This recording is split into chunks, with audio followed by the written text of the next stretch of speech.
So, this time, ang isi-share ko sa inyo ngayon, ito yung pinaka-paborito kong topic sa lahat ng topic ng OPD natin. And bakit naging paborito ko to? Kasi kapag gagawa ka ng isang bagay, o kahit yung pangarap mo sa buhay, o yung plano mo sa pamilya mo, di ba meron kang paboritong gagawin sa buhay mo na kapag ginawa mo siya, masaya ka? Kaya, itong topic na to, masaya akong i-share sa inyo kung bakit. Ang topic nito ay tinawag natin Why OPI. Ito yung topic na kung totoong isa kang OPian ha, kung isang totoong OPian ka, kailangan nandun yung feeling mo na excited ka kapag gagawin mo ang isang bagay. Yun siya. So ako bibigyan ko lang, bago ako mag-umpisa dito sa topic natin, bibigyan ko kayo ng idea. Kunti lang isi-share ko sa inyo kung bakit ito yung paborito kong topic. So, ganito lang kasimple. Kung ikaw ay isang OPian, ano ba talaga ang purpose mo kung bakit nandito ka ngayon sa OPian? Kailangan may purpose ka. Kasi ako, alam mo, nung una, isa lang akong ordinaryong empleyado. Hindi ako naniniwala sa kahit anumang sinasabi sa akin tao, lalo na kung pag-uusapan itong business natin. Pero alam mo, nung makilala ko kung ano ba talaga ang OPI, kung ano ba talaga ang nakapaloob sa One Philippines International, dito ko nakikita at dito ko naramdaman ang totoong pakikitungo ng iba't ibang klaseng tao, iba't ibang langwahe. Dito ko naramdaman na kahit hindi mo siya hindi mo siya kahit sa Facebook lang, yung binabati ka, alam ko yung feeling na ganyan. Kakaiba siya. So, yun yung naramdaman ko dito sa OPI. Yan. So, bakit? Kung papansinin mo, yung logo natin is ganito nito. One Philippines International. So, kung mapapansin mo, yung nakasulat sa baba, One Nation Empowerment. So, kung iisipin mo, meron talagang goal ang OPI. So, anong goal? So, ganito lang kasimple. I-empower natin yung mga tao na naniniwala sa tunay na layunin ng One Philippines International. So, ano bang layunin? Ano bang layunin natin? O ano bang layunin mo kung bakit pinili mo magiging OPian? Magiging OPian. Kung napapansin mo, dito sa Pilipinas napakadaming non-government organization. Merong samahan ng mga kababaihan. Ang isang organization yan. Merong guardian organization. So, yan yung mga naglalakihang organization ngayon sa Pilipinas. So, bakit siya nabuo? Bakit siya itinatag ng leader ng mga organisasyon na yan? Ano ba layunin nila? Bibigyan ko kayo ng idea. Bilang isang guardian, bibigyan ko kayo ng idea. Kung sasabihin ko sa inyo ngayon kung ano ba ang layunin ng organisasyon na yan. So, ang layunin nila, walang iba kung hindi upang makatulong sa mga taong nangangailangan. Yan ang layunin nila. Kung bakit sila ni-registered sa SIC, Securities Exchange Information. So, dahil sa layunin nila. So, ngayon, itong One Philippines International, kung nakita mo ang magandang layunin ng iba't ibang organisasyon ngayon, yung hindi ko nakikita doon, dito ko nakikita sa One Philippines International. Alam mo kung bakit? Dito ko nakita na kapag may kailangan ng isang tao, nararamdaman niya yung tulong ng bawat OPian. Yan ang totoong organisasyon. Yan ang totoong samahan. So yan ang dahilan kung bakit nandito ako ngayon sa One Philippines International. Kasi hindi lang yan. Ang bawat tao, mayroong kanya-kanya pangangailangan sa bawat buhay natin, sa bawat pamilya. Kung business ang pag-uusapan, kung tungkol sa pangangailangan mo ang pag-uusapan, nandito din sa loob ng OPI para matupad mo yung pangarap mo sa buhay. So, yun ang isa sa itatapik ko sa inyo kung paano natin gawin yan mamaya. Pero wala tayong plan ha. This is OPD, OPI Personal Development. So, yun yung itatapik natin ngayon. Ipapakita ko sa inyo yung iilang slide na ginawa ko. At totoo yan, wala akong balak gumawa ng slide eh. Kung sa baguhan OPian, gusto ko makita nila Gusto kong maramdaman nyo kung ano yung naramdaman ng mga totoong upiyan na katulad ng mga upiyan na nakikita nyo lagi sa social media na ipinagmamalaki nila ang UPI.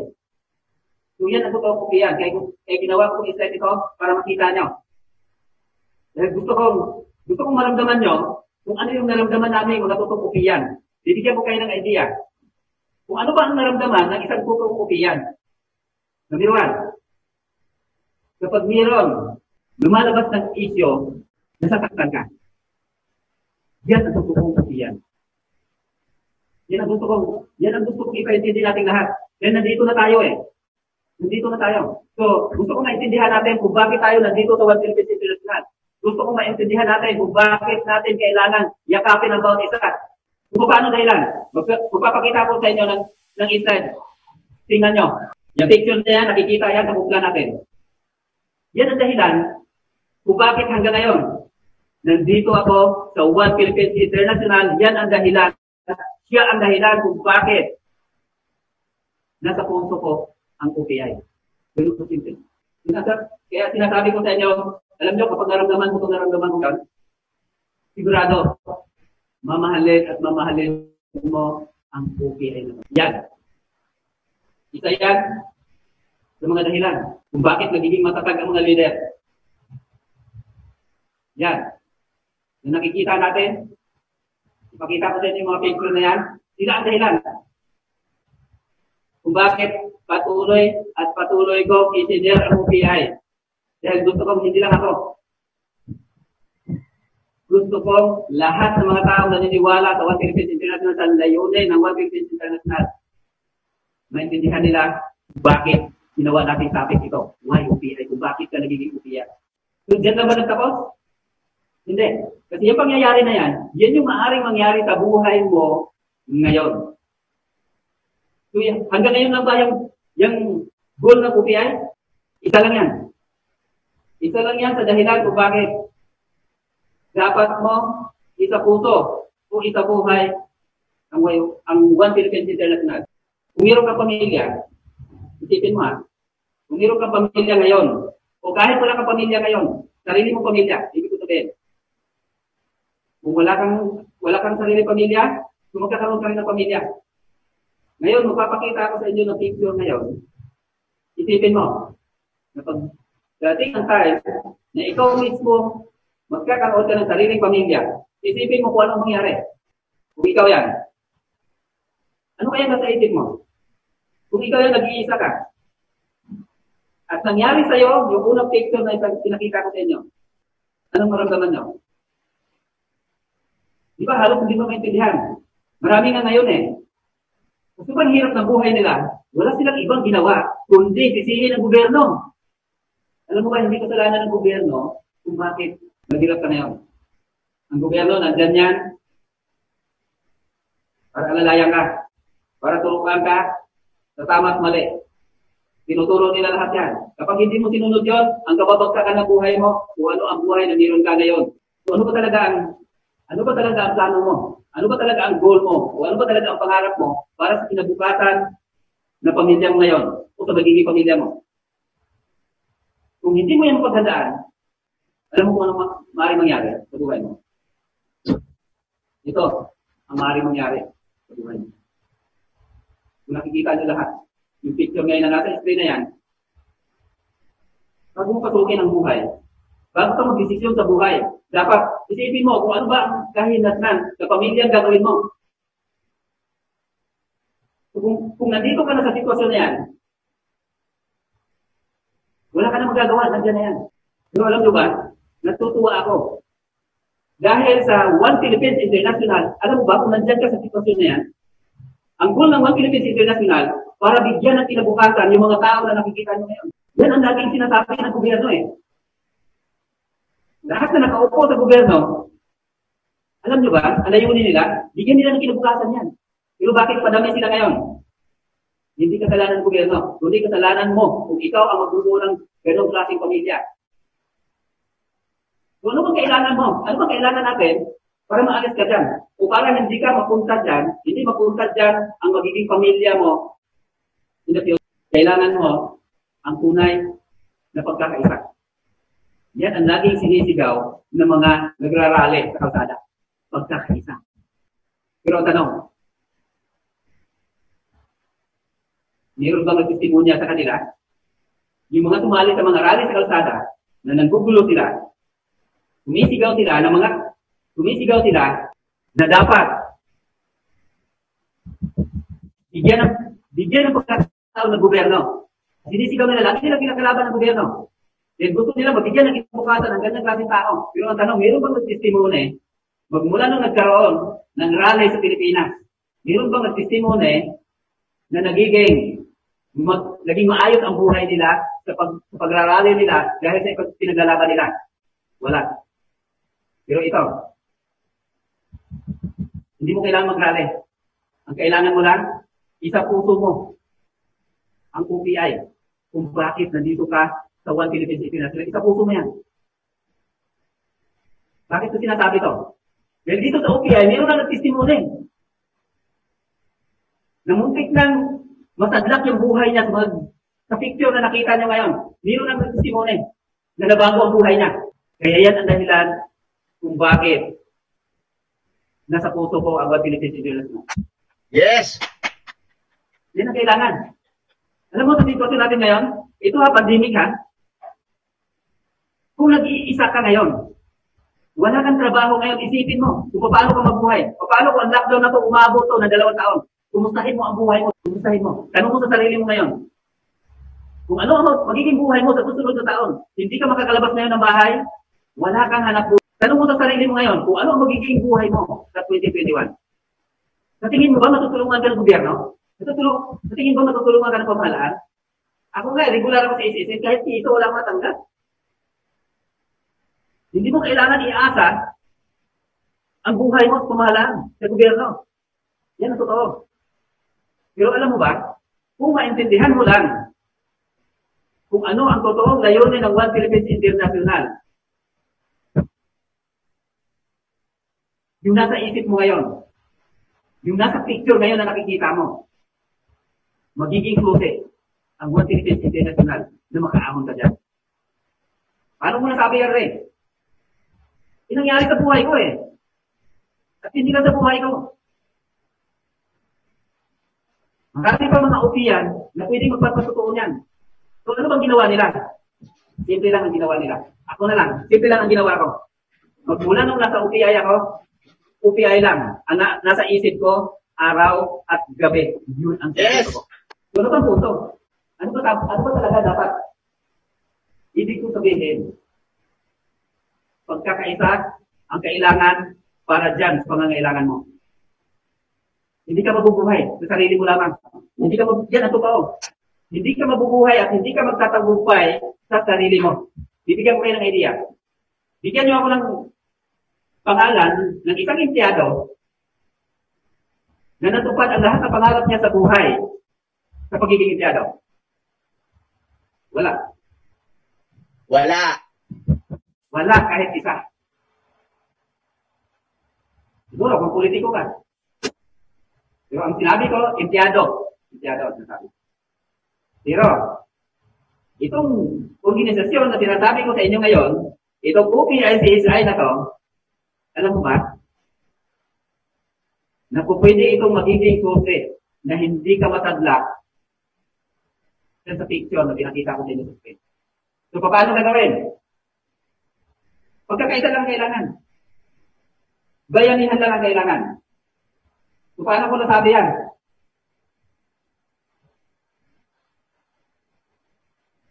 Dahil nangyayari sa akin. Dahil nagagawa ko ngayon. So, i-share ko sa inyo. Pupunta tayo sa topic na yan. Dahil dito, sa mga sarili kong experience, o sa mga leader ngayon, dahil dyan sa mga karanasan namin, nagiging lalong isinasabuhay namin ang 150 girls. Ang sikrito, isa puso mo kung anong ginagawa mo ngayon.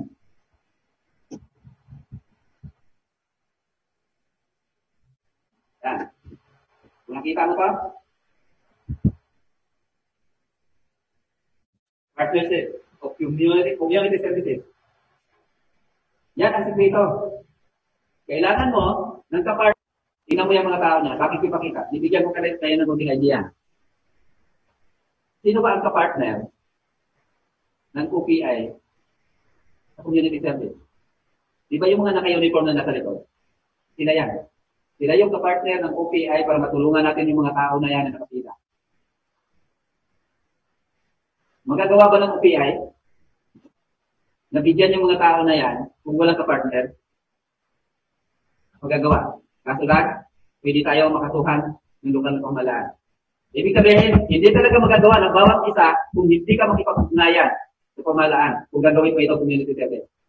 At pinakita ko sa inyo yan. Yan ang partnership ng OPI para magawa.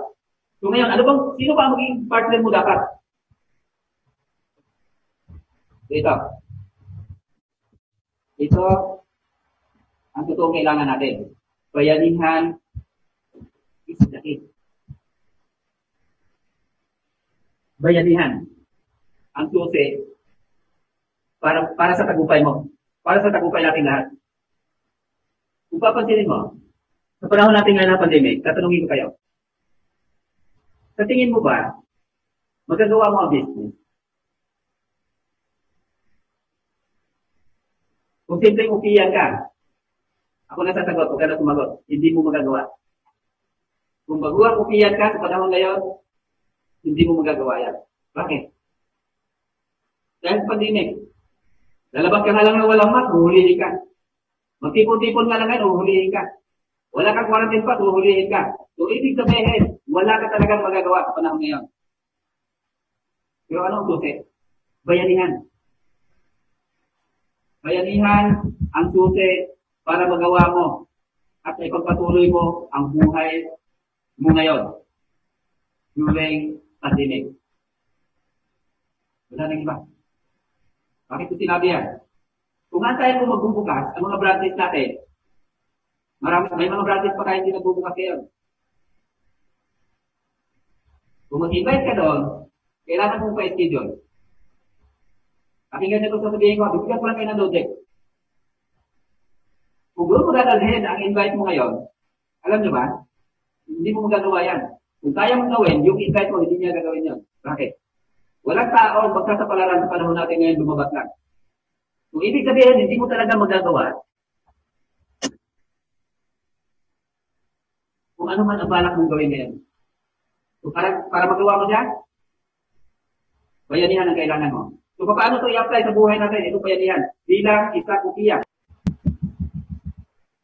Di ba marami tayong branches? Ang gagawin mo lang, makikita ka. Makikisama ka sa lahat ng upiyan. Sa lahat ng mga upiyan sa buong Pilipinas. Lahat ng upiyan, i-add mo sa Facebook. Lahat ng upiyan, kunin mo ang contact number. Bakit kailangan mo yan? Ganito kasi ito. Kahit sa loob ka ng bahay mo, magagawa mo ang UPI kahit hindi ka lalabas ng pintuan ng bahay. Bakit ko sabi yan? Nagagawa ko eh. Nagagawa ko. Dito, nakakalabas ako. Pero marami akong nagiging downline dito through social media. Na mayroong itong Leyte at saka Samar, magkalayong lugar ito. Bigyan ko lang yan ng couple. Itong Leyte at Samar, magkalayong lugar at ang taga Leyte, hindi pwede pumunta sa Samar. So ngayon, ang ginagawa ko, yung taga Samar, pinapupunta ko sa lugar kung saan mayroong upiyan na nagbibinta ng product natin.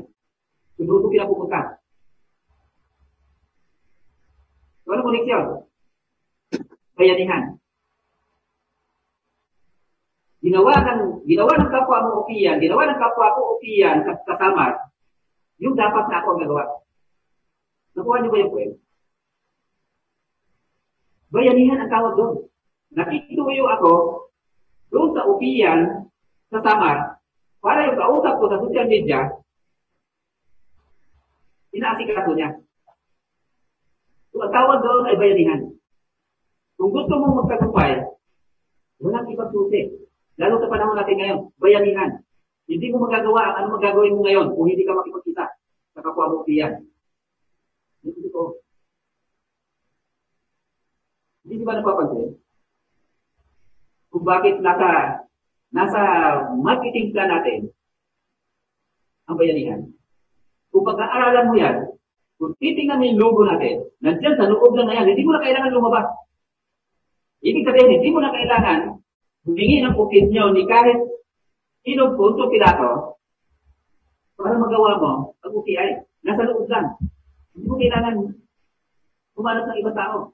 Kung nandiyan ka sa Manila, kung nandiyan ka sa Bacolod, kung nandiyan ka sa Mindanao, meron kang kilala dito sa Tacloban, kontakin niyo ako. Ako ang gagawa ng UPI para sa iyo. Napis bayanihan. Yan ang kailangan natin. Pagkakaisa ang kailangan natin. Hindi kompetensya kailangan natin. Hindi paligsahan ang kailangan natin. Pagkakaisa. Kung hindi niyo ako papansinin ngayon, darating panahon papansinin niyo rin ako. Kung galit ka dyan sa kaibigan mo, darating ang panahon, ikaw mismo lalapit ka kanya. Ikaw mismo ang kailangan ka kanya. Pero ngayon pa lang, lahat ng upiyan, dapat ituring mo siyang kapatid. Dahil siya ang makakatulong sa'yo sa panahon ng pangangailangan mo. Yun ang nakikita ko kung bakit isinasa buhay ko ang One Philippines Organism. Yan ang nakikita ko dito sa OPI. At hindi ko nakikita sa lahat ng organisasyon sa Pilipinas. Kahit sa buong mundo. So, punto. Ano ba dapat gawin? Pagkakaisa, pagtutulungan, at pagmamahalan bilang isang kapatiran sa One Philippines International. Yan ang kailangan natin. Walang tagumpay kung nag-iisa ka lang. Kahit sinong tao na nagiging successful sa buhay nila, hindi sila nagiging successful sa sarili nila. Kahit ang business mo, kung magtayo ka ng negosyo mo, kung hindi ka nakikisama sa ibang tao, kung sa negosyo mo, makikisama. Para yung tao pinakisamahan mo, so yun yung gagawa sa business mo. Alam nyo ba, bigyan ko kayo ng idea ng mga malalaking negosyo, malalaking mall sa supermarket. Kung pumapasok kayo, kung napapansin nyo yung mga sales nila, di ba ang babae? Hindi ka kilala. Pagpasok mo pa lang, ina-entertain ka na. Pinapakitaan ka na nila ng maganda. Kung bakit kailangan nila gawin yun?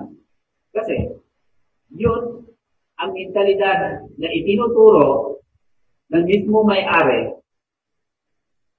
ng mall na yun. Kung ano yun, nakikita niya sa mga staff, yun ang ugali ng may-ari. So, itinuturo nila yun. Ibig sabihin, sinasabihan nila yung mga tauhan nila, yung mga display nila, kailangan i-interview sila. Kailangan ipakita nila sa kanila na nagiging komportable sila dito sa loob ng mall para babalik sila. So, dito sa OPI, ganun din. Wala kang dapat baguhin. Ganun din siya. Kung meron kang grupo, kailangan ang lahat na makita nila sa'yo, wag iwasan mo na meron silang makita sa'yo na hindi nila gusto. Hanggang mo sa grupo mo, umaging sa loob ng One Philippines International. Kahit hindi mo grupo, kahit offline mo, basta meron kang kaharap na kapwa mo iyan. Kailangan ang makita nila yung gusto nilang makita sa'yo. Kuha niyo ba yung kwento? Kasi kapag once na nakita nila sa'yo, yung ayaw nilang makita sa'yo, mabagsak ang negosyo mo. Kapag yan ang gagawin natin, sa bawat tao na magiging kaharap ng bawat upiyan, kung nakita nila, yung gusto nila makita sa bawat upiyan, alam mo ba? Iniwala ka sa akin. 10 years from now, magiging milyon ang bilang ng upiyan. Kung sino tinatangkilik nila? Ikaw? Hindi. Ang tinatangkilik nila, yung pag-uugali natin lahat. So kung magbabayanihan tayo, kung ganyan lagi, walang imposible na hindi natin magagawa. Bakit ko sinabi to? Kasi ganito siya kasimple. Kung meron kang tao papupuntahin dito sa Tacloban, at pagdating dito, sigawan ko, sa tingin mo ba, tatangkilikin niya ang OPI? Hindi na tatangkilikin ang OPI. Magagalit siya sa OPI. Pero kung pagtutulungan natin, kung ano ang nakita nyo, sa apply mo, na gusto mo makita sa kanya, yun ang ipasa mo sa ibang tao. Nag-get ba yung kwento? So, kailangan natin ng bayanihan. Para kapag nagkakaisa tayo, kung pupunta ka ng Bohol, ang ganda ng approach sa'yo ng taga-Bohol. Kung pupunta ka ng Mindanao, pagdating doon, hindi pinapansin. Tingin mo ba, hindi ba apektado ang negosyo dito sa Tacloban ng PI? Apektado tayong lahat. So, anong kailangan natin? Para hindi magiging apektado ang bawat isa? Kailangan natin magbayanihan mula sa atin. Hindi yung nakitaan nyo lang ako na meron akong katabi na mahaba ang buhok. Sinabi nyo lang sa asawa ko, ay si Ray, nakita ko doon na may katabing mahaba ang buhok. Hello? Upiyan ako. Upiyan ang asawa ko. So, ganun siya kasi. Kailangan, yung gustong marinig ng tao, yun dapat ang makikita sa bawat upiyan. Sana magagawa natin yan.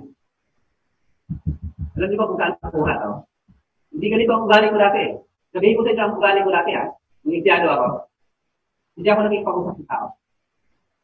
Ang kausap ko lang, pamilya ko sa bahay, mga kasama ko sa trabaho, pagpasok ko sa trabaho. Pero yung ibang tao, makasalamuha ko sa labas, hindi ako naging pag-usap.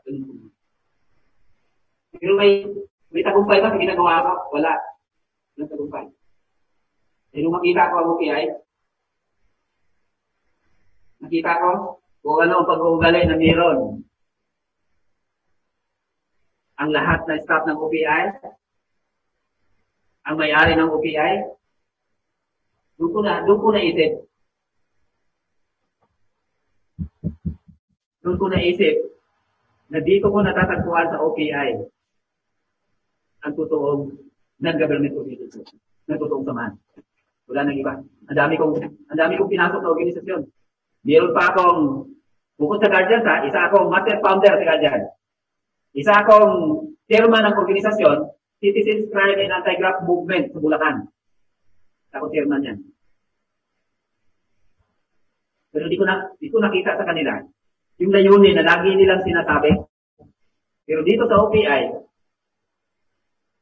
yung bukang bibig ng bawat nagsasalita tungkol sa layunin ng OPI ay ginagawa ng One Philippines. Okay. Dito tayo sa pangatlong slide natin. Bakit ko nilagay ito? The bridge of success is bayanihan. Yan ang kailangan natin. Bayanihan. So, yan ang nakikita ko dito sa OPI. Kung hindi mo gagawin ito, kung gagawin mo ang OPI, ikaw lang mag-isa, hindi ka makapag-compliant sa kapwa mo OPI,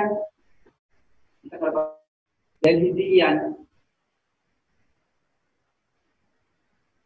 ang pangarap ng OPI. Ang linaw ng presentation natin yung bayanihan. Para tuwing nagkukwento ka sa mga taong gusto mong i-share ang OPI, nababanggit ng bibig mo ang bayanihan. So, paano mo siya magagawa kung hindi mo naintindihan kung anong bayanihan? Kailangan naintindihan mo kung anong bayanihan.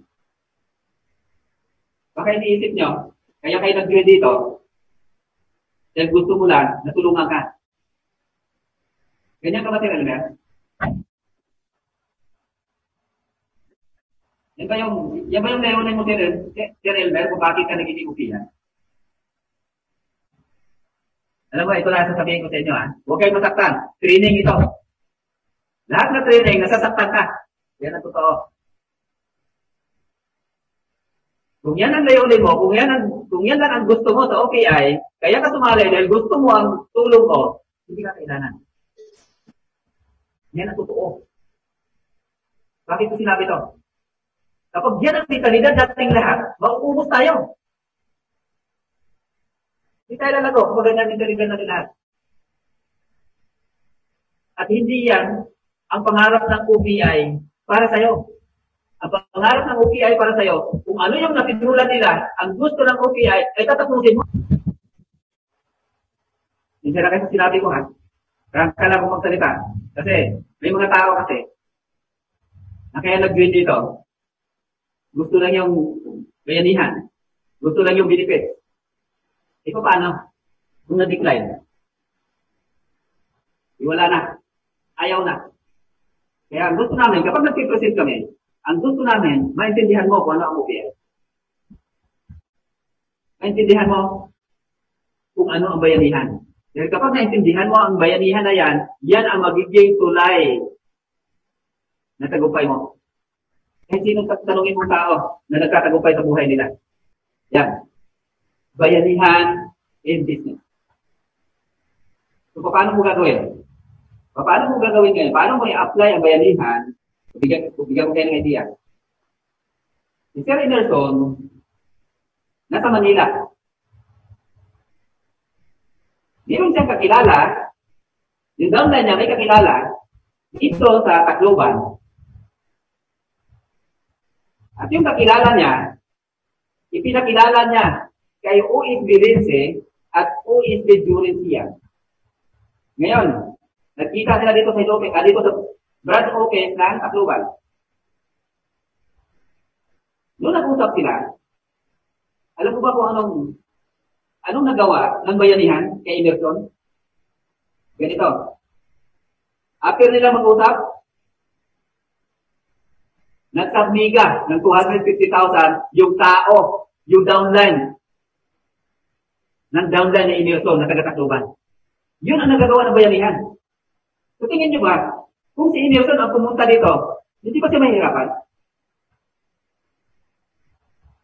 Mahirapan. Dahil sa sitwasyon natin ngayon.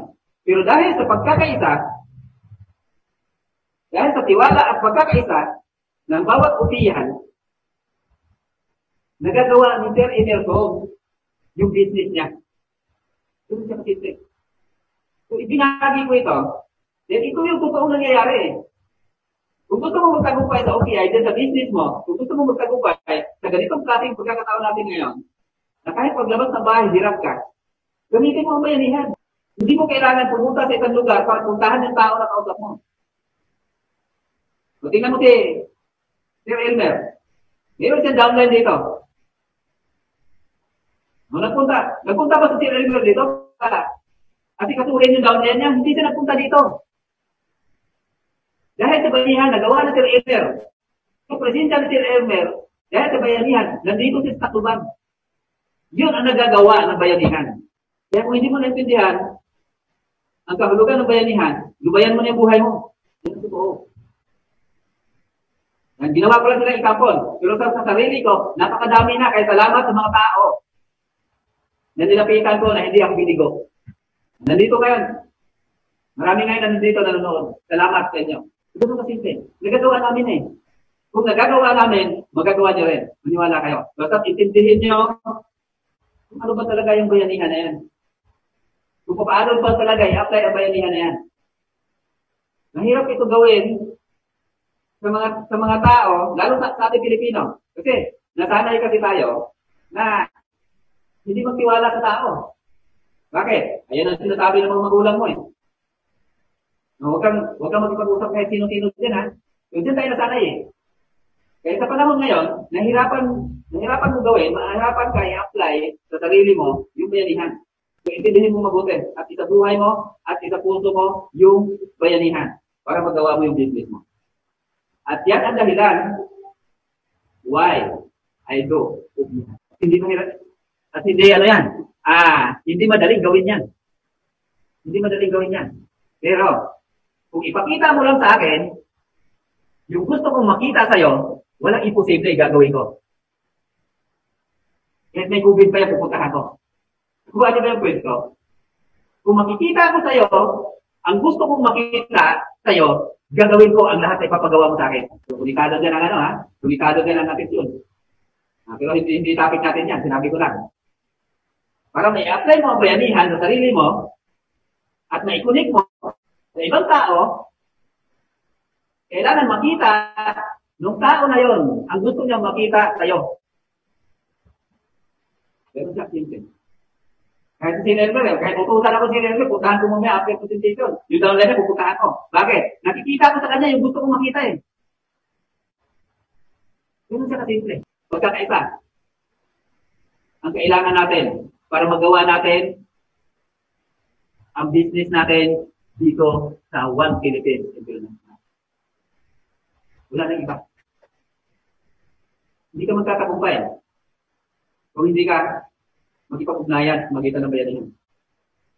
Maniwala ka sa akin. Kung magbuo ka ng grupo, kung wala ka pang grupo ngayon kung magbuo ka ng grupo yan ang i-mindset mo sa grupo mo. Kapag once i-mindset mo sa grupo mo, sasabihin mo, na kailangan sa akin na kayo makinig Naku, malaking problema yan. Malaking problema yan. Pagka sinabi mo, kayo lang makikinig kayo isang tao. Bakit? Ikaw lang ba isang upiyan? 100% ka ba? Hindi ka nagkakamali. So, dapat, kapag nagbuo ka ng grupo, papaintindi mo sa kanila na kapag wala na kami rito, lumapit kayo kahit sinong upiyan. Humingi kayo ng tulong. Tutulungan kayo. Humingi kayo ng payo kung mayroon kayo tatanong. Hindi yung sasabihin mo, na sa akin na kayo makikinig Ganyan siya parehalan Kung hindi makukunik, yung bayanihan, kapag ganyan klase, ang testing na gagawin mo. Huwag mo gawin yan. Hindi mo may-apply ang bayanihan. Bakit? Kapag na-hospital ba yung tao na yan, hindi mo ako kakalkatan. May piso din ako dyan. Kung ano yung pinagmulan, dapat yun ang susundin ng bawat isa. Wala tayo dapat na nagagawin sa pansarili natin na magiging sanhe ng pagbuklod-buklod ng bawat isa. Kasi kung ganyan, pagka nakisuyo sa akin si Sir Elmer dito, hindi ko susundin yan. Sinatawanan lang ako, busog na. Pag nakikisuyo si USD Alan sa akin, hindi ko susundin yan. So, ganito ka simple. Huwag niyo kalimutan yung sinabi ko Huwag niyo kalimutan yung sinabi ko. Na kailangan makita ng tao sa inyo ang gusto niyang makita sa'yo. So, ano ba yung ayaw niya makita sa'yo? So, intindihin mo kung ano yung dapat na hindi mo pakita sa kanya. Hindi ko lang sasabihin, susi yan ng tagumpay. Kahit sino, hindi mo makumbinsi isang tao, unang approach mo pala sa kanya, kapag nakita niya ang ayaw niya makita sa'yo, niwala ka tayo, putulin mo itong daliri ko. Kung makumbinsi mo yan, hindi mo makumbinsi. Ganun lang. Kung makisuyo ka, part of bayanihan. Ganun lang kasimple siya. Yan ang nakikita ko dito sa OPI. Pagkakaisa, pagtutulungan, at respeto ng bawat isa. Yan ang dahilan kung bakit nasa puso ko ang One Philippines International. That's why I do OPI, whatever it takes. Hindi ako yung tao na ipisin mo sa akin, sasabihin mo sa akin, milyon-milyon, punta ka rito, kalukuhan niya. Ang gusto kong makita sa'yo, yun ang ipakita mo sa akin. Ganun lang kasimple. Yan ang dahilan kung bakit hanggang ngayon nandito ako sa OPI. Nasa sa inyo yan. Basta ako, sinare ko kung ano ang natutunan ko sa OPI, kung ano ang meron sa OPI, the secret of success, yung nataas na yan, bayanihan. Yan ang sikreto. Pagkakaisa lang. Wala nang iba. So ngayon, ibigyan ko kayo ng assignment. Bakit ko ba nag-OPI? Yan ang itanong mo sa sarili mo. Yan. Narinig nyo na kung bakit ako OPI ako. Dahil dito ko nakita ang totoong bayanihan, ang totoong pagtutulungan. Dito ko nakikita na kapag sinabi na mangyari ito, nangyayari. Ngayon, ako pa matulog mo ngayong gabi. Itanong mo, bakit ka ba nag-OPI? Handa ka ba tumulong o naghihintay ka lang na tulong? Isipin mo. Kasi kung gagawin mo ang isang bagay na hindi mo alam kung anong patutunguhan sa gagawin mo, mapapagod ka lang. Pero kung gagawin mo ang isang bagay na mali inaw ang direksyon mo kung ano ang kahinatnan, ano ang patutunguhan noong ginagawa mo ngayon. Kapag yan ang naging malinaw sa isip mo, maniwala ka sa akin, hindi ka mapapagod. Ako nga eh. Nakatluban ako, layo kong pamilya ko. Sabi nga ng iba, hindi mo ba namimiss pamilya mo?